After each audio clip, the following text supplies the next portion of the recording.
모든 하나님의 백성들에게 함께 하시기를 간절히 축원합니다. 2021년 5월 23일 성령 강림주일 주일날 예배를 다 같이 드리시겠습니다. 묵도하시겠습니다.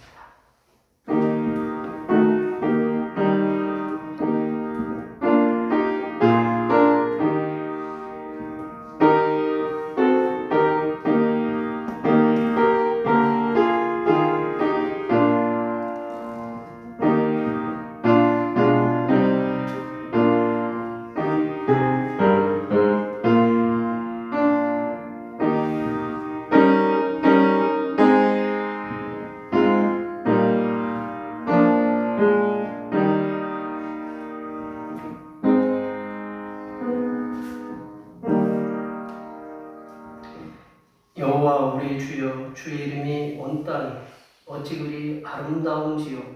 주의 영광이 하늘을 덮었나이다. 아멘.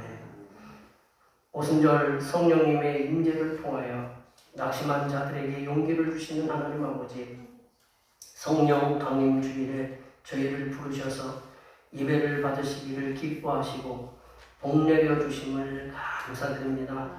오늘도 회개하는 심정으로 나왔사오니 받아 주시옵소서.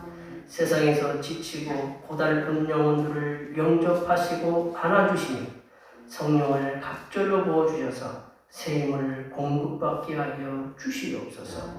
이 시간 예배를 통하여 하늘로부터 내려주시는 은혜를 통하여 새로운 비전과 꿈을 꾸게 하여 주시옵소서. 우리를 돕기 위하여 보혜사 성령님을 보내주신 거룩하신 예수님의 이름으로 기원하옵나이다. 아멘. 이 시간 다 같이 일어나셔서 지난 한 주간 동안 우리들이 알게 모르게 지었던 우리의 모든 죄를 반주에 맞추어서 침묵으로 고백하는 고백의 기도를 드리시겠습니다. 기도하시겠습니다.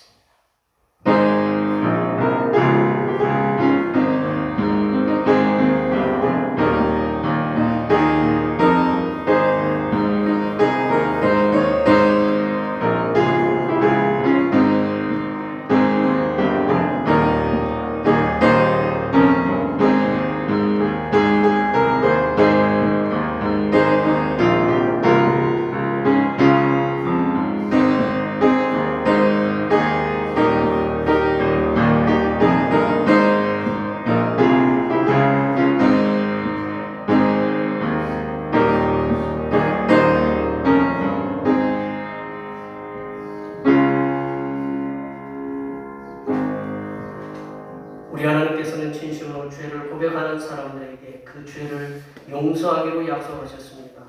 그러니 누구든지 그리스도 안에 있으면 새로운 피조물이라. 이전 것은 지나갔으니 보라 새 것이 되었도다. 이 말씀에 의하여 우리의 죄가 용서받았음을 확신합니다. 아멘. 우리 찬송 3장 하시겠습니다.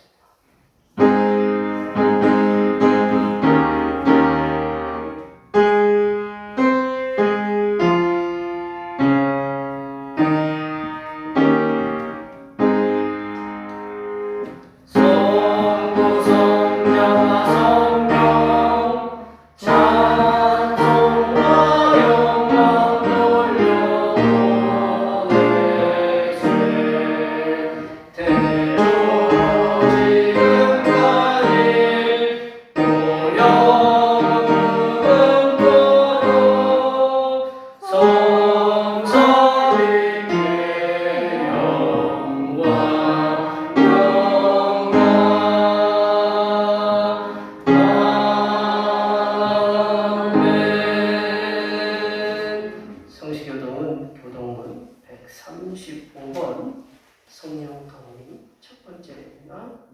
성시교동은 교동문 135번 성령 강림 첫 번째입니다.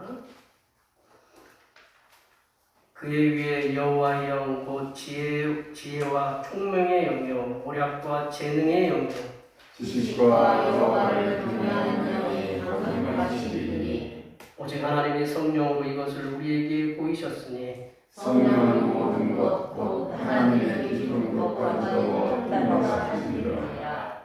내가 아버지께 구하겠으니 그가 또 다른 보혜사를 너희에게 주사 영원토록 너희와 함께 있게 하리니 그는 진리의 영이라.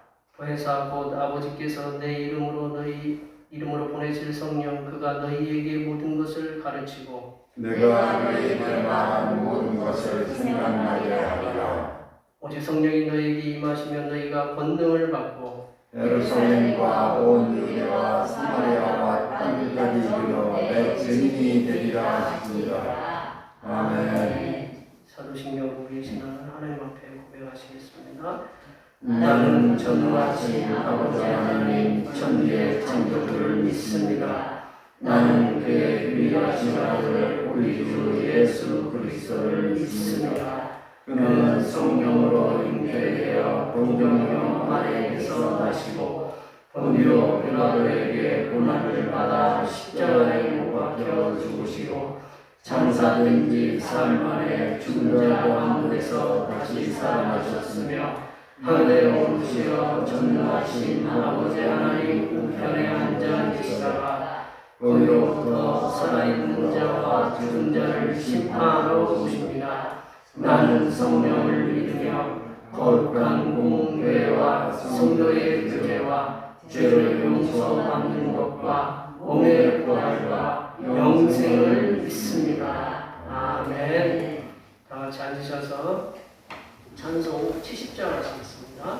찬송 70절입니다.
하나님 아버지 저희들하고 함께 하시면 이렇게 오늘도 한 자리에 모여서 예배드릴 수 있게 모여주셔서 감사합니다. 아버지 저희들은 항상 하나님을 믿고 살면서 이렇게 죄질 때가 많습니다. 그러나 하나님 아버지 죄짓지 않고 바른 길로 갈 수 있게 도와주옵소서. 아버지 우리 교회도 이렇게 들어보면 항상 교회를 되지도 않고 맨날 이렇게 자리가 비어갖고 너무나도 안타깝습니다. 이렇게 이 자리가 꽉 차고넘치게 도와주옵소서. 아버지 코로나는 하루속히 물러가게 도와주시고 아버지 교인들이 다 나와서 한 자리에 와서 예배 드릴 수 있게 도와주옵소서. 아버지 우리 성도님들도 항상 오늘이 현찬 선생님 건강하게 지켜주시고 가정 지켜주시고 항상 물길로도 풍성하게 채우고 주옵소서. 아버지 저희들은 아무것도 할 수 없습니다. 그러나 하나님만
우리가 우리에게 잘못한 사람을 용서하여 준 것 같이 우리 죄를 용서하여 주시고 우리를 시험에 빠지지 않게 하시고 악에서 구하소서. 나라와 권능과 영광이 영원히 아버지의 것입니다. 아멘. 성령 강림 주일에 주신 하나님 말씀은 신약성경 요한복음 16장 7절에서 15절 말씀입니다. 요한복음 16장 7절에서 15절 말씀입니다. 신약성경 175쪽이 있습니다.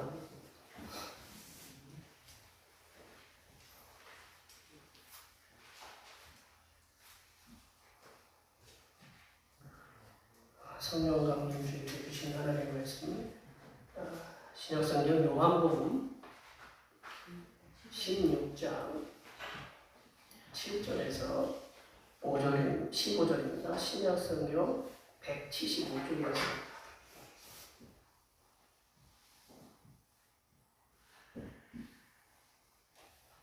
한 절씩 교독하시겠습니다.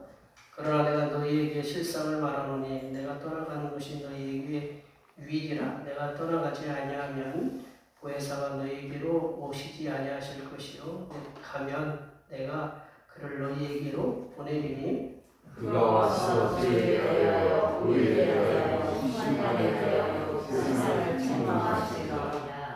죄에 대하여 하면 그들이 나를 믿지 아니하니요 의에 대하여 하면 내가 아버지께로 가니 너희가 다시 나를 보지 못하리요. 심판에 대하여 하면 이 세상 임금이 심판을 받았습니다. 내가 아직도 너희에게 이를 것이 많으나 지금은 너희가 감당하지 못하리라. 그러나 진리의 성령이 오시면 그가 너희를 모든 진리 가운데로 인도하시리니 그가 스스로 말하지 않고 오직 들은 것을 말하며 장래일을 너희에게 알리시리라. 그가 내 영광을 나타내리니 내 것을 가지고 너희에게 알리시겠습니다. 함께 보시겠습니다. 무릇 아버지께 있는 것은 다 내 것이라. 그러므로 내가 너희를 내 것을 가지고 너희에게 알리시리라 하노라. 제가 금요일날 그 목회 컨설팅에 참여하는데 노예 사무소에서 컨설팅하는데 위해서 기도해 주시면 감사하겠습니다. 코로나19 바이러스 확산 방지를 위해서 백신들을 많이 맞으시는데 내가 원하는 백신 맞을 수 있는 게 아니고 지금 전 세계가 다 백신 전쟁이에요.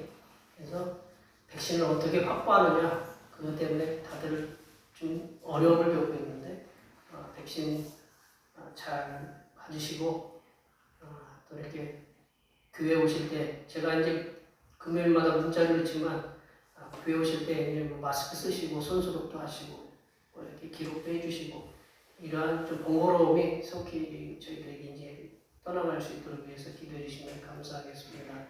또 우리 권사님 이렇게 기도하셨지만 이 자리가 꽉 찰 수 있도록 위해서 기도해 주시고 오늘 이렇게 우리 조성기 집사님하고 우리 조순희 성도님 이렇게 나오셨는데 위해서 더 건강을 위해서 많이들 기도해 주시면 감사하겠습니다.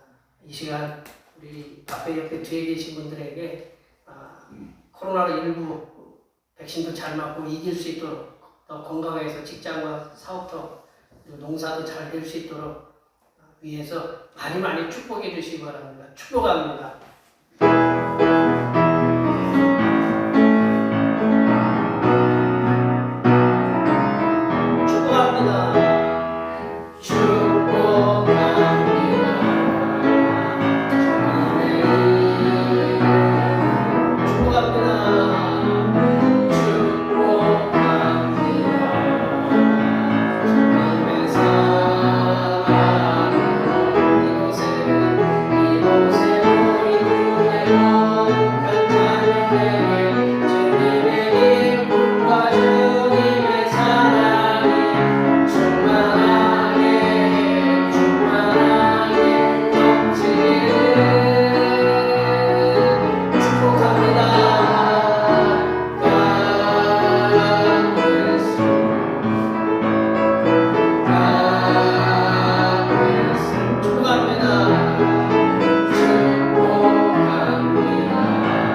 예, 오늘은 성령 강림주일입니다. 강림이라는 것은 내려오신다는 거죠. 강림하셨다 뭐 이제 그런 얘기잖아요. 성령께서 공식적으로 이 땅에 오신 날인데 성령님이라고 하면 좀 금방 이해되시는 분들도 있지만 금방 이해가 어려운 분들도 많아요. 저희들 신학교 다닐 때 그 신학교 교수님 중에 이 성령님하고 세상말로 제가 표현이 좀 그래도 이해해 주십시오. 세상말로 이 성령님을 앞으로도 30년 울거먹어도 이 성령님에 대해서 다 못한다. 이제 그런 얘기들을 이게 성령님이 참 신비한 존재시다라는 얘기에서 거룩한 영, 루하고 루하인데 거룩한 영이신데 푸뉴마 이제 신형 푸뉴마이신데 이게 성령님에 대해서 우리가 다 알 수가 없습니다. 다 알 수는 없지만 성령님의 존재는 확실하다라는 거죠. 근데 예수님께서 복음서에서 이제 성령님에 대해서 말씀을 많이 안 하셨어요. 성령님에 대해서 말씀을 많이 안 하셨지만 그 말씀하신 본문들이 이제 몇 군데 되는데 그 성령님에 대해서 아예 그 굉장히 강력한 말씀을 해주세요. 성령님에 대한 강력한 말씀이 있고 때로는 성령님을 통해서 은혜가 임한다. 은혜로운 말씀을 이렇게 주셨는데 근데 그 성령님에 대해서 이렇게 예수님께서 강력하게 하신 말씀이 뭐냐면 성령님에 대해서 강력하게 말씀하시는 것이 뭐냐면 성령님을 회방하는 자, 성령님을 회방하는 자, 모독하는 그런 죄는 사함을 받을 수 없다. 굉장히 이게 예수님이 극단을 얘기했는데 내가 모든 죄는 사함을 받을 수 있지만 성령님을 회방하고 모독하는 죄는 사함을 받을 수 없다라고 이렇게 얘기하셨거든요. 우리 그 개정 성경 말고 예전 성경으로 한번 볼까요? 개혁 성경 마가복음 3장 29절 말씀 다 같이 한번 읽어보겠습니다. 누구든지 성령을 회방하는 자는 사하심을 얻지 못하고 영원한 죄에 처하느니라 하시니. 성령님을 회방하는 자, 모독하는 자죠. 회방하는 자, 모독하는 자는 뭐 어떻게 한다고 그랬어요? 사하심을 영원히 얻지 못한다. 영원히 얻지 못한다. 무슨 죄가 이게 성령님을 회방하는 죄는 영원히 그 사하심을 얻지 못한다. 성령 회방죄가 뭐냐? 우리가 이제 그거는 좀 우리가 말씀을 계속적으로 우리가 연구해 볼 필요가 있겠지만 성령님을 회방하는 죄는 영원히 사하심을 받지 못하고 영원한 죄에 처한다라고 이렇게 아주 극단의 말씀을 강력 처방의 말씀을 해주셨어요. 그리고 이제 또 예수님께서는 성령 하나님에 대해서 은혜로운 말씀을 주셨어요. 은혜로운 말씀. 그런데 그 말씀이 뭐냐면 우리가 지금 읽었던 요한복음 14장부터 16장 말씀. 성령에 대해서 예수님이 가장 많이 언급하셨던 부분이 요한복음 14장부터 16장 오늘 본문까지 말씀입니다. 그 본문 말씀에서 본문까지 말씀하신 것 중에 은혜를 주신 말씀은 뭐냐면 보혜사 성령 하나님을 보내겠다는 거예요. 그 예수님이 우리가 이제 교동문에도 읽었지만 또 다른 보혜사를 보내겠다. 또 다른 보혜사. 보혜사가 누구냐면 이 성령님이거든요. 아니 예수님이거든요. 예수님이신데 예수님이 이제 가시니까 또 다른 나와 같은 보혜사를 보내시겠다. 그분이 누구냐? 성령 하나님이시다라는 거죠. 우리가 7절 말씀 읽어볼까요? 7절 말씀을 다 같이 한번 읽어보겠습니다. 그러나 내가 너희에게 실상을 말하나니 내가 떠나가는 것이 너희에게 유익이라. 내가 떠나가지 아니하면 보혜사가 너희에게로 오시지 아니할 것이요 가면 내가 그를 너희에게로 보내리니. 그러세요? 그러나 내가 너 떠나는 것이 실상은 너희에게 유익이다라는 거죠. 예수님이 함께 영원히 계셔도 되는데 떠나가는 게 유익이다. 왜 그러냐면 보혜사 또 다른 보혜사를 보내주겠다라는 거죠. 보혜사가 은혜를 보호하다, 뭐 그런 그 보호하는 사람, 이제 보혜사가 이제 그런 의미가 있는데 헬라어로는 뭐냐면 파라클레토스라는 거예요. 파라클레토스. 한번 내려보시면 파라클레토스라는 말인데 이게 이분이 하시는 얘기가 뭐냐? 돕는 자예요. 헬퍼예요. 돕는 자. 우리가 뭐 어디 가서 무슨 일 할 때 뭐 물건을 살 때나 뭐 일이 좀 어려우면 도움을 요청하잖아요.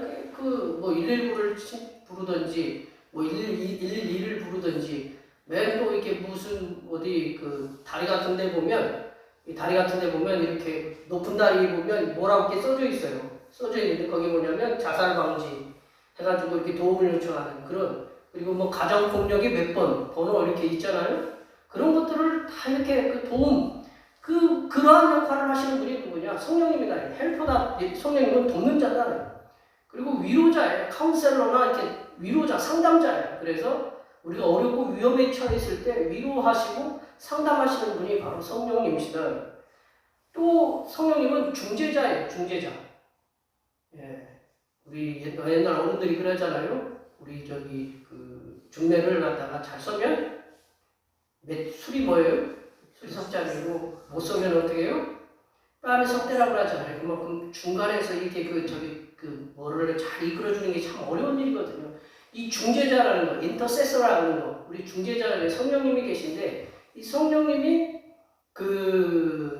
하나님하고 나하고를 갖다가 잘 중재해 주신다는 거예요.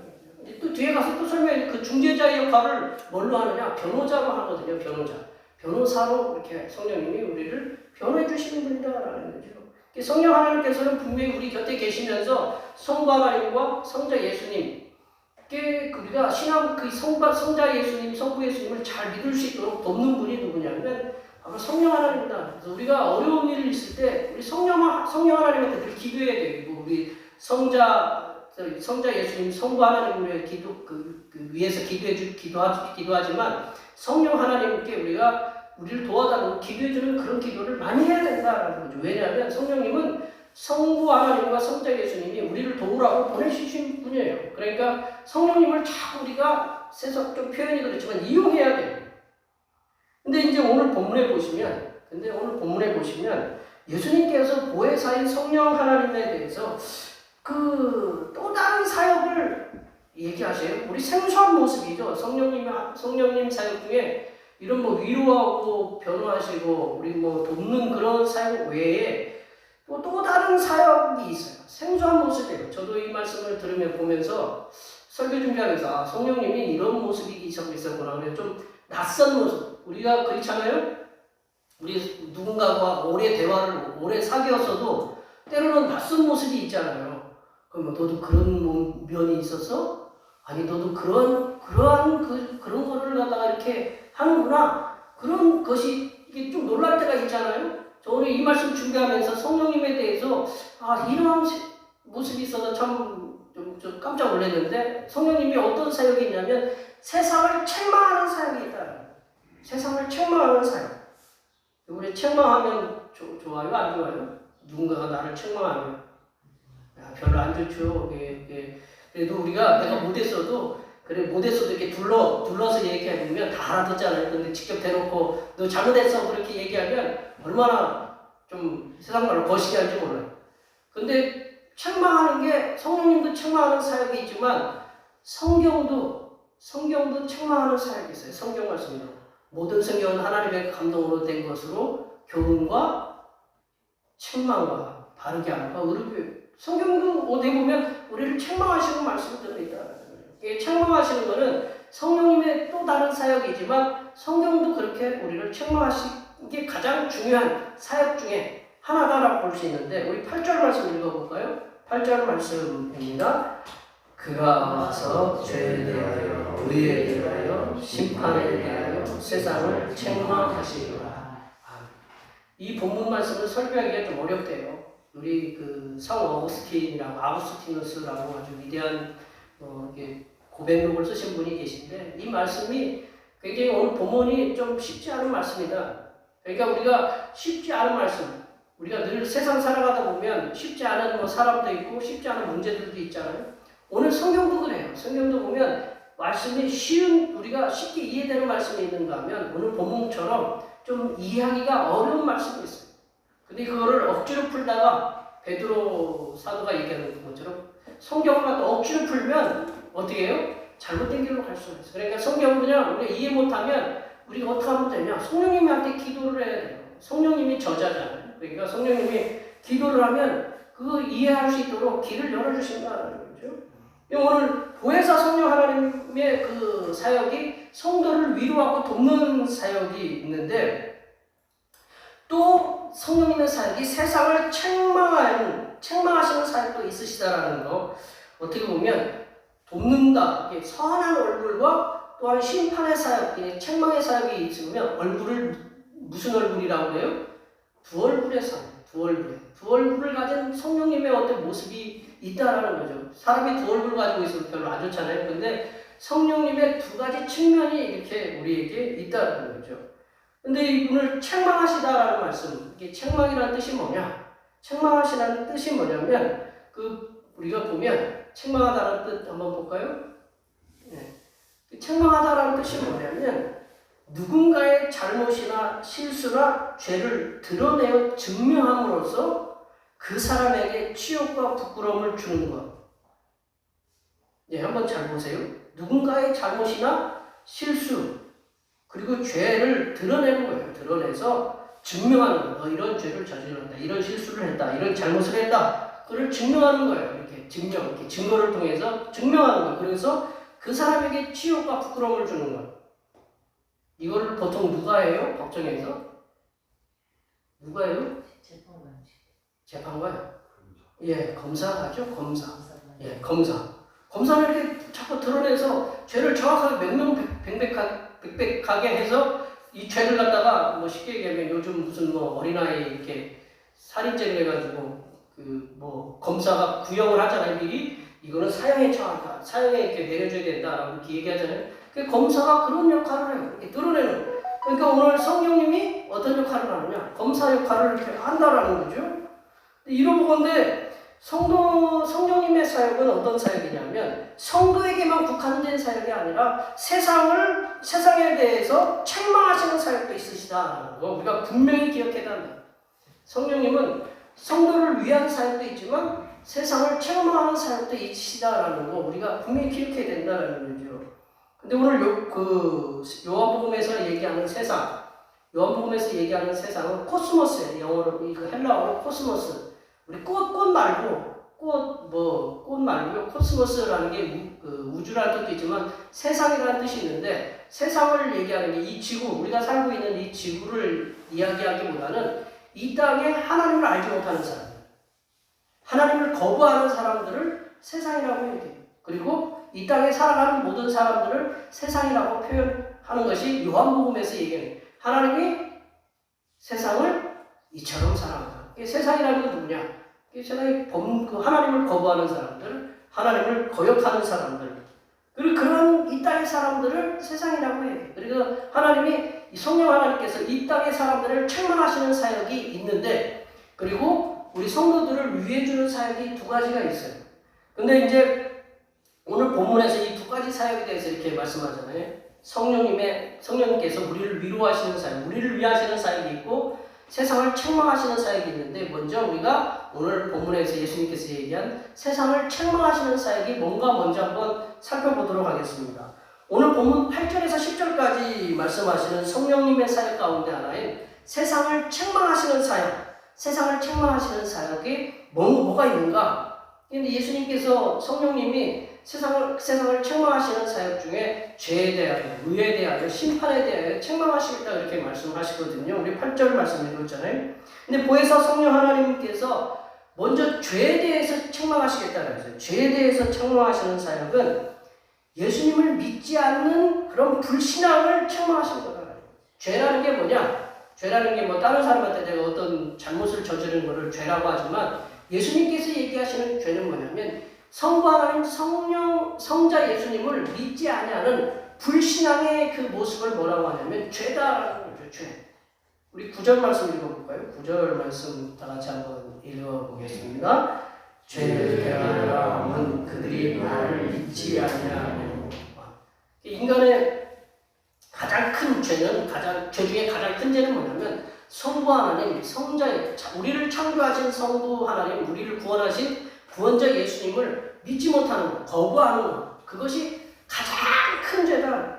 가장 큰 죄. 최초 인간이 아담이라고 하잖아요. 흑이라는 아담인데 아담이 하나님을 갖다가 믿지 못했어요. 신뢰하지 못했어요. 그래서 그로 인해서 뭐가 왔냐면 불순종이 왔어요. 불순종으로 인해서 죄가 이 땅에 오므로 인해서 모든 사람이 죄의 종이 되었다라는 거죠. 그래서 이 모든 구약과 구약과 신약에서 드러나는 인간의 범죄는 어떤 범죄냐면 창조주 성부 하나님과 구속주 예수님을 믿지 못하는 그런 불신앙에서 출발한다. 그러니까 우리가 눈에 안 보인다고 하나님 없어. 우리 안 보이면 없는 거잖아요, 그죠? 안 보이면 없는 건데 오늘 우리 애들하고 성경 공부를 하면서 이 땅에 우리 모든 세포가 있는데 세포는 분자로 이루어졌고 분자는 원자로 이루어졌고 원자는 뭐로 이루어졌다고 그랬는데 중성자인가 이루어지고 그보다 더 작은 단계에 있는데 저도 처음 들었는데 쿼드라는 그런 아주 눈에 보이지 않는 분자가 있어요. 원소가 있어요. 근데 그게 깨지면 다 깨진다는 거예요. 우리 눈에 안 보여요. 여기 계신 분들 눈에 안 보인다고 없다고 그렇게 얘기하시면 안 된다는 거죠. 우리 지금 이러한 성부 하나님 눈에 보이지 않지만 이 우주를 갖다가 운행하시고 제가 우리 조카들한테 물어봤어요. 우리 아버님 길 가서 야 내일 해가 뜰까? 우리 권사님들 내일 해가 뜰까요? 네. 확실해요? 네. 네.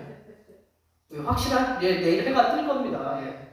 그럼 내일은 안 오지만 해가 뜰 거예요. 왜냐하면 지금까지 계속 해가 뜨도록 해요. 하나님이 지금까지 붙잡고 계신 거예요. 만약에 그런 영화도 있었어요. 이 지구가 멈추는 지구가 한번 멈춘다고 생각해 보신 적 있으세요? 한쪽에는 계속 해가 뜨고 한쪽에는 계속 어둡고 이 지구를 갖다가 돌리는 그 하나님의 놀라운 능력은 우리가 감사해야 된다는 거죠. 우리 눈에 보이지 않는다고 하나님을 믿지 못하는 거. 예수님 우리를 위해서 죽으셨는데 돌아가셨는데 너 무슨 얘기냐. 다른 신들도 많은데. 그러면서 예수님을 갖다가 믿지 않는 그 죄가 가장 큰 죄다라는 거죠. 그 죄에 대해서 책망하신다는 거예요. 왜 그 예수님을 믿지 못하고 성부 하나님을 믿지 못하느냐. 그거에 대해서 책망하신다는 거죠.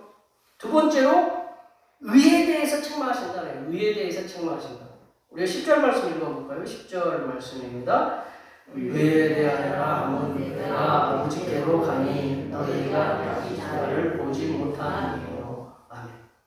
이 말씀이 참 제일 어려운 말씀 중에 하나예요. 의에 대하여라 왜 이것이 왜 의에 대해서 책망하시느냐? 제가 우리가 이제 그 말씀을 여러 가지를 살펴보면서 생각을 해봤어요. 이 세상과 온 우주의 의는 누구냐? 오로지 예수 그리스도 한 분뿐이다. 예수 그리스도 한 분뿐.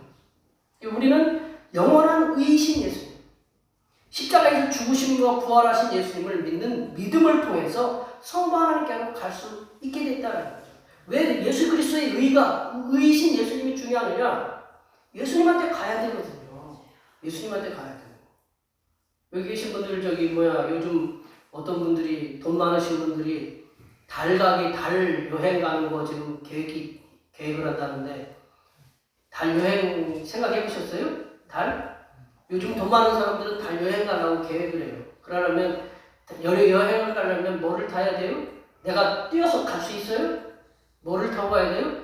특별하게 만들어요. 아마 그 달 여행비가 제가 어디서 봤는지 1조 원인가? 네? 1조 원인데 1조 원이 얼마큼 되냐? 어제 제가 깜짝 놀랐어요. 1조 원이 얼마큼 될까요? 1조 원이라는 돈 혹시 아세요? 모르죠? 그분이 강의하시는 분이 얘기하시죠. 1조 원이 얼마큼이냐? 예수님이 탄생할 때부터 예수님이 탄생한 영어로 쓰잖아요. 속이 예수님이 탄생할 때부터 지금까지 하루에 100만 원씩 써도 지금까지 하루에 100만 원씩 써도 다 못 쓰는 돈이다. 이해가 가셨어요? 예. 예수님이 태어났을 때 그러니까 지금 2000년 넘는데 2000년 넘는 그 동안 매일 100만 원씩 써도 다 못 쓰고 제가 계산해봤어요. 7천 몇 억이더라고요. 1조를 못 써요. 그만큼 많은 돈이 1조. 그거를 갖다가 달여행 간다고 이렇게 써요. 예. 우리가 달여행 가려면 그거를 타야 되거든요. 예수님께로 가려면 뭐냐? 우리가 하나님께로 가려면 누구를 타야 되느냐? 누구를 밟고 지나가야 되느냐? 예수님을 밟고 지나가야 돼요. 예수님한테 타고 가야 돼요. 예수님이 오로지 유일한 의다라는 거죠. 우리가 많은 사람들이 구원이 여기저기 있다라고 그거 들으면 안 돼요. 우리 구원은 오로지 예수 그리스도 한 분뿐이다. 그 바로 예수님이 의다라는. 왜 의냐? 우리를 위해서 십자가에 돌아가시고 부활하시기 때문에 유일한 우리의 의다라는 거죠. 그래서 예수님을 붙잡고 가야 하나님 앞에 갈 수 있어요. 다른 의는 없다라는 거죠. 근데 사람이 그렇잖아요. 눈이 멀어지면, 몸이 멀어지면 뭐도 멀어져요? 마음도 멀어져요. 눈에 안 보이면 멀어지는 거예요. 그러니까 예수님이 지금 어떻게 하세요? 이제 승천하시거든요. 승천하셔가지고 어디에 계셔요? 하나님 우편에 계셔요. 하나님 우편에 계시게 눈에 보여요? 안 보여요? 안 보여요. 안 보이니까 이제 그 새로운 사람들이 내가 의다라고 그걸 뭐라고 하냐면 적그리스도라고 그래요. 적그리스도. 이단이라고 그래요. 그들이 나타나가지고 내가 의다, 내가 구세주다, 내가 하나님께로 갈 수 있는 길이다라고 그렇게 막 얘기를 해요. 요즘 그런 사람 많잖아요. 뭐 신천지 이만이나 뭐 그런 사람들 굉장히 많잖아요. 우리가 그 의를 하나님이 책망하신다네요. 그거 아니다. 의는 오로지 누구뿐이냐? 예수 그리스도다라고 세상에 대해서 책망하고 있다라는 거죠. 자꾸 이렇게 다른 의를 내지 말라라고 성령님이 세상에 대해서 예수님을 알지 못하는 사람들 책망하신다라는 거죠. 그리고 세 번째로 보면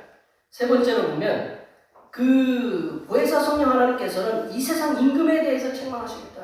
이 세상 임금에 대해서. 우리 11절 말씀 볼까요? 11절입니다.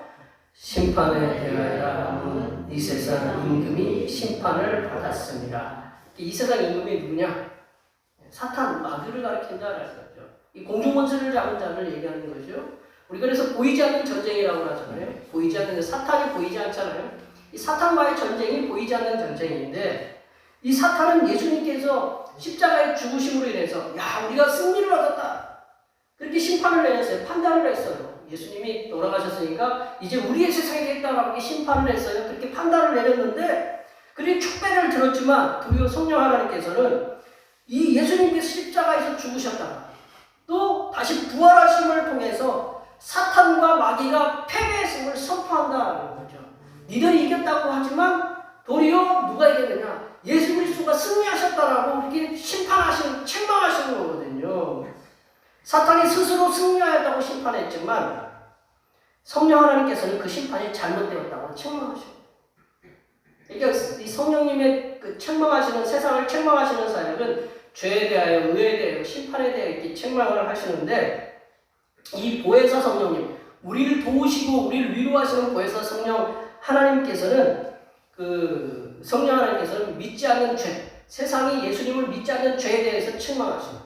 그리고 이 세상에서 이렇게 다른 이단들이 나와서 예수 그리스도를 갖다가 이렇게 자꾸 가리려고 하는, 없애려고 하는 그런 거에 대해, 그런 죄에 대해서 책망하십니다.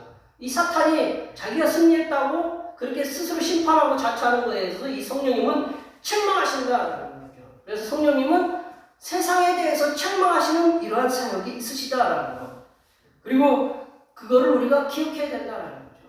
성령님은 불신앙에 대해서 책망하시고, 우리가 이단들에 대해서 책망하시고, 그리고 사탄에 대해서 책망하시는 분이다라는 거. 우리가 분명히 그 기억하셔야 된다라는 거죠.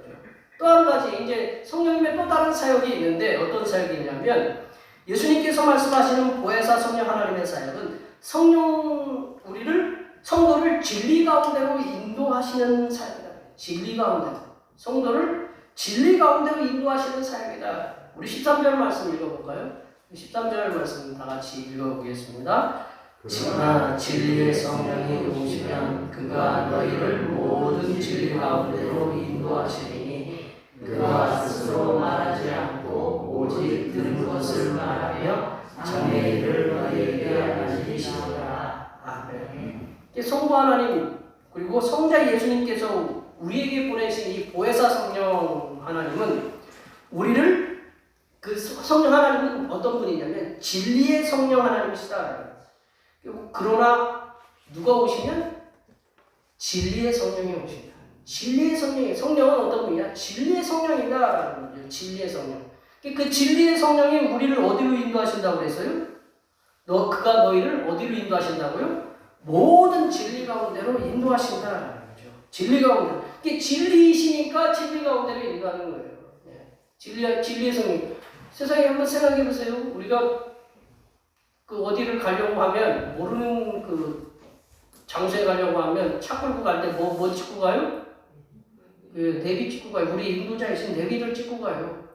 그래야 어쨌든 간에 그 길을 우리를 갖다가 이끌어 가요. 예. 그렇게 가요. 그거 믿고 가요. 그게 틀렸는지 몰라요. 어떨 때 보면 자꾸 뺑뺑 돌릴 때도 있어요. 그러나 그거 믿고 가요. 모르는 게 있기 때문에. 우리가 그 성령님은 어떤 분이냐면 진리의 성령 하나님이기 때문에 우리가 진리로 가려면 누구를 붙잡아야 되느냐? 성령 하나님을 갖다가 우리가 붙잡고 가야 된다는 거예요. 진리의 성령이다. 진리 가운데로라는 건 뭐냐면 가운데라는 게 아니라 한 가운데라는 것보다는 이렇게 우리가 복숭아는 무슨 그 수박이라든가 어떤 과일 중에 그 안에 박혀 있는 씨 있잖아요. 그런 속으로 이렇게 인도한다라는 거죠. 그렇게 진리 속으로 진리 안으로 인도하신다는 거죠. 그렇기 때문에 이 보혜사 성령 하나님을 의지해야 우리가 진리로 인도함을 받을 수 있다. 진리가 누구냐? 진리가 뭐냐? 예수님께서 요한복음 14장 6절에서 내가 그 길이요. 그리고 진리라고 그러셨잖아요. 진리요 생명이니 나로 말미암지 않고는 누구한테 갈 수 없다고 그랬어요?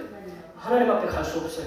그러니까 우리가 진리이신 성령님의 인도함을 받아야 예수님을 알 수 있고 예수님을 알면 누구한테로 갈 수 있는 거예요?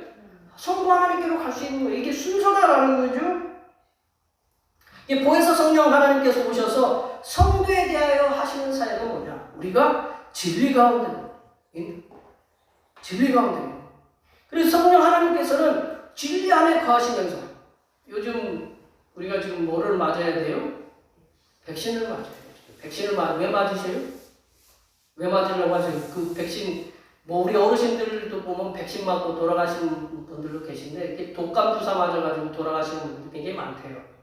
여기 계시지만 독감 주사 맞으면 뭐냐면 내 몸에 다른 게 들어오니까 어떻게 해요? 얘가 또 반응을 해야 되잖아요. 그러니까 그걸 내가 보호하기 위해서 나를 보호하기 위해서 집어넣는 거지만 나도 이거를 이겨야 돼요. 그러니까 몸에 뭐가 나요? 막 힘들어요. 쉽지 않아요. 어거지로 막 집어넣으니까. 성령이 우리를 갖다가 들어오려면 우리도 좀 그런 거부 반응이 있어요. 왜냐하면 생소하니까 성령님이. 그러나 성령님이 이렇게 딱 보호하시면 백신이 우리를 갖다가 코로나로부터 이렇게 완벽하게 지켜주지 못하지만 그래도 지켜주듯이 우리 성령님이 우리 안에 들어오시면 우리가 성령님 안에 거하면 이 사탄의 이 악한 사탄으로부터 우리를 보호하신다는 거죠. 진리의 보호망. 그래서 예수님께서 그런 얘기해요. 진리 안으로 성령이 너희를 갖다가 인도하신다라고 단호하고 강력하게 말씀하고 계십니다. 진리는 바로 예수님이다. 보혜사 성령 하나님께서는 성도들이 진리이신 예수님 안에 온전히 거하고 사탄으로부터 승리하며 살아갈 수 있도록 지키시고 보호하신다라는 거죠. 우리가 성령님을 자꾸 의지해야 돼요. 성령님 자꾸 괴롭혀야 돼요. 어떤 분은 성령님이 인격이시잖아요. 그래서 어떤 분들은 그런데요. 성령님하고 늘 대화하면서 성령님 예전에 어떤 분께서는 성령님 안녕하십니까? 그래서 자기 혼자 커피 마시지 않고 앞에 차 한잔 놓고 같이 성령님하고 차 마신다고. 지금도 그런 어떤 분들이 설교 사역하시는 분들이 계신다고 그래요. 성령님은 우리가 늘 괴롭혀야 돼요. 표현이 제가 성령님한테 혼날 테지만 성령 하나님을 늘 힘들게 해야 돼요. 왜냐하면 성령님이 나를 보호하시고 성령님이 나를 보호하시거든요. 내가 어떤 상황에 있다 하더라도 성령님을 우리가 늘 그분께 구하면 나를 진리 가운데 이 사탄의 어떤 악한 세력으로부터 나를 보호하시고 온전히 지키신다라는 거죠. 그 증거로 우리가 13절 말씀에 보면 그 증거로 성령 하나님이 나를 보호하신다라는 그 증거로 뭐냐면 보혜사 성령 하나님께서는 예수님께서 복음서에서 말씀하신 마태, 마가, 누가, 요한복음에서 말씀하신 그 말씀들, 그 삶들을 생각나게 하신다. 예수님, 성령님이 새로운 것을 말씀하시는 게 아니라 예수님께서 말씀하신 것들을 자꾸 생각나게 하셔야 돼요. 우리 어려울 때. 사람이요, 이게 생각 안 날 때가 많잖아요. 갑자기 누구 얼굴을 딱 봤는데 이름이 갑자기 생각이 안 나. 그것처럼 난처한 게 어디 있어요? 내가 분명히 어제까지 얘기하고 어제까지 분명히 오늘 딱 만났는데 이름이 생각이 안 나요. 가면 거시기 이렇게 하다가 이 성령님이 생각나게 하신다. 우리가 어떤 위험에 처해 있을 때 이럴 때 예수님이 이런 말씀으로 나를 갖다가 이끄시는구나 하고 성령님께서 생각나게 하신다. 우리가 성령님을 자꾸 괴롭혀야 되는 게 우리가 삶의 상황 살아갈 때 어떤 어려움을 만날 때 성령님이 나를 자꾸 생각나게 하셔서 그 길을 바른 길로 인도하신다라는 거죠. 그리고 우리가 기도하면요, 우리 오늘도 말씀하셨지만 장래일도 우리가 보여주시는 그런 은혜도 우리에게 주신다. 보세요. 끝에 보면 장래일을 너에게 알리시리라. 우리가 기도하면 어떤 성령님이 이상하게 어떻게 감동을 주셔가지고 알게끔 하시는 그런 은혜가 있다는 거죠. 구원받은 하나님의 백성인 우리들이 사탄과 마귀가 조장하는 이 악한 세상, 우리가 이 땅을 악하다고 보면 안 되지만 왜 악하다고 보냐면 사탄이 악하게 조장하거든요. 세상에서 악하게 조장하고 있기 때문에 이 땅에서 승리하면서 살아가기 위해서는 우리를 진리 가운데로 이끄시는 보혜사 성령 하나님의 음성에 귀를 기울이면서 살아가야 된다. 내 마음대로 살아가는 게 아니고 내 뜻대로 내 계획대로 살아가는 게 아니라 성령 하나님께서 나를 이끄시는 대로 살아가는 거다. 그렇지 않으면 우리는 사탄의 속임수에 넘어가서 사탄이 시키는 대로 악한 삶을 살아가는 사탄의 종이 될 수밖에 없다. 요즘 우리 예전에도 이런 말씀이 있었지만 요즘 눈 뜨고도 코를 베어가는 세상 속에 살고 있잖아요. 눈을 뜨고도 그래야 안 그래요? 세상이 얼마나 악해졌어요. 요즘 사람을 갖다가 이렇게 어떤 술 때문에 술값 안 낸다고 시비해가지고 이렇게 사람 죽이는 그것만 악한 일이냐? 이렇게 어린애 그렇게 이렇게 해가지고 학대해가지고 그렇게 하면 또 악한 일이냐? 그것도 악한 일이죠. 그럼 저 악한 일 중에 제일 나쁜 죄 중에 하나가 뭐냐면 남 속이는 거예요. 전화 한 통으로 피땀 흘려서 번 돈 있잖아요. 그 번 돈을 갖다가 전화 한 통으로 보이스피싱 같이 그런 악한 범죄가 지금 성행하고 있어요. 저는 개인적인 소견이에요. 제 개인적인 소견입니다. 이렇게 다른 사람을 속여서 돈을 빼앗는 게 보이스피싱, 이 사기죄는 그 범죄는 이렇게 살인죄와 동일하게 이렇게 적용해야 된다 이렇게 생각이 돼요. 왜냐하면 그렇게 돈을 갖다가 그렇게 잃은 사람은 어떤 생각까지 하냐면 극단의 생각까지 할 수 있는 그런 것이 들어가거든요. 사탄도 진리 가운데 살아가는 우리들을 진리에서 빼어내서 어떻게 해서 우리를 빼어내서 멸망의 길로 가게끔 유혹한다는 그 유혹은 정말 달콤하다라는 거죠. 우리가 되게 속아 넘어가는 게 왜 그럴까요? 이게 진짜 같이 보이니까 속아 넘어가는 거예요. 우리 이단에 넘어가고 사이비에 넘어가는 게 뭐냐면 진짜처럼 똑같아요. 그러나 가짜거든요.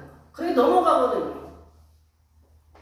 이 사탄의 유혹은 정말로 달콤하고 너무 매력적이어서 잘 분별하지 못하면 사탄의 유혹에 넘어가고 만다. 그러면 끝이다라는 거죠. 그러면 우리들은 우리를 진리가 안에서 살아가게 하는, 진리 속에 살아가게 하시는 성령 하나님의 인도하심을 받으시면서 살아갈 수 있도록 말씀과 기도를 통해서 성령 하나님께서 우리들에게 하시는 말씀을 끊임없이 듣도록 해야 된다는 거죠. 늘 들어야 된다는 거죠. 오늘 본문에 등장하는 세상을 책망하시는 보혜사 성령 하나님께서는 법적인 용어로 볼 때 제가 앞서도 말씀드렸지만 세상의 죄를 드러내어서 고발하시는 기소권자의 검사에 해당된다고 봅니다. 검사. 성령 하나님께서는 세상 죄를 드러내셔서 고발하시는데 그럼 세상 죄만 드러내느냐? 우리 죄에 대해서 잠잠하실까요? 우리 죄도 드러내신다는 거죠. 우리 죄도 드러내셔서 기소하시는 검사이기도 하신다는 거예요. 우리가 죄를 지으면 하나님이 성령 하나님이 그냥 가만히 있으면 성령 하나님도 굉장히 힘들어하셔요. 성령 하나님이 자꾸 죄를 드러내게 하신다는 거죠. 우리 죄를 검사이신 성령 하나님께서는 하나님 앞에서 우리 죄를 드러내시는 분이기도 하지만 때로는 우리를 변호하시는 변호자가 되신다. 성령 하나님께서 우리 죄를 가장 잘 아셔서 밝히시는 분이셔서 하나님 앞에 고소도 하시지만 그 보혜사 성령 하나님께서는 그러한 죄를 지은 우리들에 대해서 하나님 앞에서 예수님처럼 우리를 변호해 주시는 변호자다. 우리가 하나님의 자녀인 우리가 보혈의 공로로 우리의 죄를 자꾸 씻어달라고 그래서 하나님 앞에서 가장 강력하게 우리를 변호하시는 분이 바로 성령 하나님입니다. 그래서 성령 하나님으로부터 그래 김일균 목사는 무죄야 무죄 그 판결을 누구로부터 받아내느냐? 성령 하나님으로 그 성부 하나님으로부터 받아내. 그래서 성부 하나님이 성령 하나님이 그 성부 하나님으로부터 받은 그 판결을 뭐라고 누구한테 선포하냐면 저한테 너는 무죄다. 너는 예수 그리스도의 보혈로 너 무죄다. 네 육신의 그 죄로 따지면 멸망받을 수밖에 없지만 예수 그리스도께서 너를 위해서 흘리신 그 피로 인해서 너는 무죄다라고 이렇게 선포하시는 분이 누구냐? 성령 하나님입니다. 성령 하나님은 기소권자이고 검사이기도 하고 우리를 위해서 변호해 주시는 변호자이시기도 하지만 우리 죄를 성부 하나님으로부터 무죄라고 이렇게 그 판결을 받은 것을 선포하시는 재판관이기도 하시다. 이게 그러므로 성도된 우리들은 우리를 진리 가운데로 이끄시는 보혜사 성령 하나님 안에 거하면서 은혜가 넘치는 이 모든 걸 갖다가 성령님과 의논해야 돼. 그래서 그래야 만사형통의 삶을 살아갈 수 있다. 제가 이 본문 말씀이 좀 어려워서 이제 그 매주 월요일마다 이제 목사님들하고 요즘은 줌을 통해서 줌이라는 거 아시죠? 요즘 뭐 그런 걸 통해서 목사님들하고 말씀을 나누는데 이 보혜사 성령 하나님을 뭐에 비하는 게 가장 좋으냐? 우리가 고민을 했어요. 이게 뭐가 설명하기에 가장 좋으냐면 우리가 나오다 보니까 의사 이 땅에 우리를 갖다가 고치는 의사에 비유하는 게 가장 적합하다라는 거죠. 우리가 병원에 병이 있으면 어디 가요? 예? 병원에 가요. 병원에 가면 뭐부터 해요? 검사부터 하잖아요. 검사 안 해요? 청진기를 대든지 엑스레이를 찍든지 CT를 찍든지 뭐 MRI를 찍든지 거기에 또 더 해서 페트를 찍든지 찍어가지고 검사 이렇게 딱 해서 의사가 봐요 안 봐요? 의사가 봐요. 그 의사가 딱 봐가지고 왜 이 지경이 되기까지 이 무릎이 이 지경이 되기까지 왜 허리가 이 지경이 되기까지 허파가 이 지경이 되기까지 왜 이게 인제 왔냐고 호통 쳐요 안 쳐요? 네. 도대체 이 허리를 어떻게 일을 했냐고 그런 얘기 해요 안 해요? 이 관절이 이 모양이 될 때까지 왜 이렇게 있었냐고. 그게 뭐 하는 거예요? 검사하는 일이잖아요. 여기 검사라는 말이 우리 법정에서 검사라는 말하고 우리 검사 우리 병원에서 검사 받을 때 검자가 똑같아요. 검자가 뒤에 사자만 틀려요. 검사하는 사람이 검사고 우리가 검사 받는 거 그게 똑같은 검사예요. 그러면 막 호통을 치지만 뭐라고 해요? 의사가? 그런데 이래도 이러이러한 수술 방법이 있으니 이거를 갖다가 받으라고 어떻게 하냐면 위로를 줘요. 그래요 안 그래요? 기를 내줘요 안 내줘요? 기를 내줘요. 그러면 그거를 누가 수술을 해요? 의사가 수술을 해요. 의사가 수술을 해서 다 수술을 끝내고 나서 뭐라고 얘기해요? 의사가 수술을 끝내고 와서 환자한테 와가지고 깨어나면 수술 잘 되었으니 밥 잘 먹고 몸조리 잘하고 그러면 예전처럼 건강해질 거라고 얘기해줘야 안 해줘요? 그게 뭐예요? 그게요? 위로를 주는 거잖아요. 위로를. 판단을 해서 딱 끝내주잖아요. 이처럼 우리가 아프면 우리 몸이 아프면 어디를 가요? 의사에게 모든 걸 얘기해요. 진실을 얘기해요. 감추면 안 돼요. 감출 수가 없어요. 그러면 예전의 몸처럼 우리가 병원에 가서 의사한테 가가지고 예전의 몸처럼 회복되기를 바라듯이 우리가 죄를 지으면 성령 하나님이 다 알고 있어요. 몰라서 그러는 게 아니라 다 알고 있어요. 그러면 성령 하나님께 우리가 책망받을 거는 책망받고 그리고 하나님으로부터 그 무죄 판결을 받도록 우리가 솔직하게 담백하게 우리 성령 하나님께 얘기를 하면 성령 하나님께 우리를 변호해 주셔서 예수 그리스도의 보혈의 공로로 무죄 판결을 받게 해주신다라는 거죠. 여기 계신 모든 성도님들께서는 병원의 의사를 믿고 의지하듯이 보혜사 성령 하나님을 믿고 의지하셔서 진리신 예수님 안에서 진리신 성령님 안에서 살아가시면서 날마다 승리하시는 그러한 복된 삶을 살아가시는 하나님의 귀한 백성들이 되시기를 간절히 축원합니다. 기도하시겠습니다. 하나님 아버지 또 다른 보혜사인 성령 하나님을 보내셔서 세상의 죄와 의와 심판에 대하여 책망하시고 또 우리를 진리 가운데로 살아가게 하심을 감사드립니다. 우리들이 세상 병원의 의사 앞에서 진실한 것처럼 보혜사 성령 하나님 앞에서 진실한 고백의 삶을 통하여 하나님의 영광을 드러내며 살아가는 하나님의 귀한 자녀들이 되게 도와 주시옵소서. 거룩하신 예수님의 이름으로 기도하옵나이다. 아멘. 우리에게 주신 하나님의 말씀 생각하시면서 찬송 184장 하시겠습니다. 찬송하시면서 준비하신 대로 하나님 앞에 드리시겠습니다.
광야와 같은 세상을 살아가는 성도들에게 만나와 메추라기를 먹여주신 하나님 아버지, 지난 한 주간에도 일용할 양식을 주시고 오늘도 영의 양식을 주시니 감사합니다.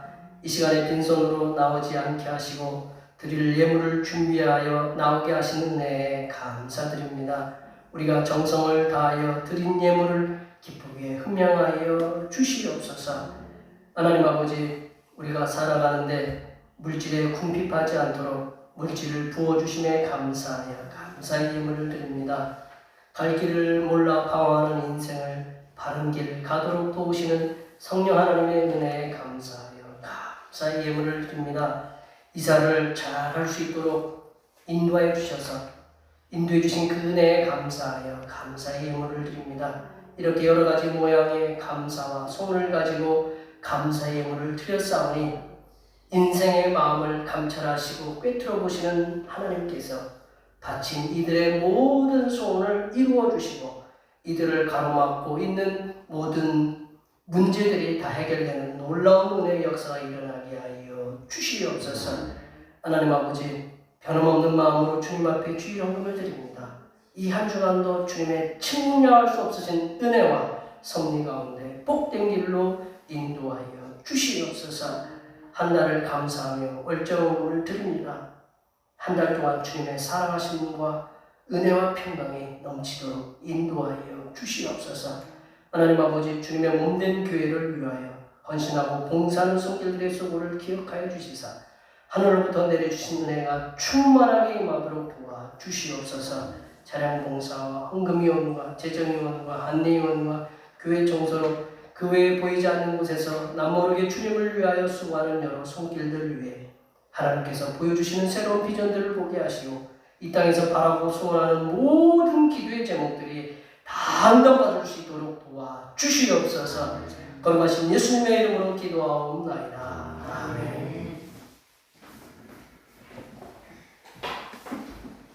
제가하셔서 사명선을 보겠습니다. 대평교회 사명선언문. 대평교회 사명은 하나님께서 우리와 함께 하시는 절대 믿음과 우리 가족을 사랑으로 구원하여 주심과 교회를 부흥시켜 주심을 비전 삼아 지역과 나라와 세계의 소금과 빛의 사명을 감당하는 것입니다. 믿음으로 하나님을 기쁘시되 변화하고 제창하시겠습니다. 말씀으로 변화를 받아 세상을 회복시키자. 결단의 찬송 부흥하시겠습니다.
보내주시겠다고 약속하신 우리 주님 예수 그리스도의 은혜와 거친 세상에서 살아갈 수 있도록 지혜를 충만하게 부어주시는 하나님 아버지의 무한하신 사랑하심과 언제나 우리와 항상 함께하여 도우시는 보혜사 성령 하나님의 교통하심과 교제하심과 위로 충만하게 하시니 보혜사 성령 하나님의 인도하심에 따라 진리 가운데로 살아가기로 다짐하는 여기 모인 모든 주님의 백성들 위에와 그들의 가정과 건강과 직장과 사업 위에와 올해의 모든 농사와 계획들 위에 흩어져 있는 모든 자녀 손들 위에와 이 나라의 코로나19 방역의 최전선에서 수고하는 의료진들과 공무원들 위해 하나님의 지혜 부어주심과 팔레스타인과 이스라엘 분쟁으로 억울하게 희생당하는 양국의 시민들과 어린이들을 위해 하나님의 위로하여 주심과 치료하여 주심이